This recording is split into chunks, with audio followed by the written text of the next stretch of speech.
നമ്മുടെ ജീവിതത്തിൽ നാം നേരായ പാതയിൽ നടക്കണം, ചിന്തിക്കണം എന്ന് പറഞ്ഞതിൻ്റെ കാരണം ദൈവം മനുഷ്യർക്കൊരു മനസ്സാക്ഷി വെച്ചിട്ടുണ്ട്.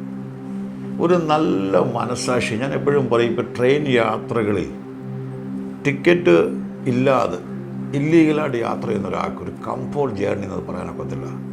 അദ്ദേഹം എപ്പോഴാണ് TTR വിടുന്നത്, എപ്പോൾ പിടിക്കപ്പെടും, അല്ലെ ഇന്ന കമ്പാർട്ട്മെൻറ്റ് താൻ ഓടാനും അല്ലെ തനിക്ക് സ്വസ്ഥത ലഭിക്കത്തില്ല. അതുകൊണ്ടാണ് നമ്മുടെ കൊടുക്ക വാങ്ങലുകളെല്ലാം ഒരു നീതി നമ്മളിലുണ്ടെങ്കിൽ നമുക്കൊരു സമാധാനം ലഭിക്കും.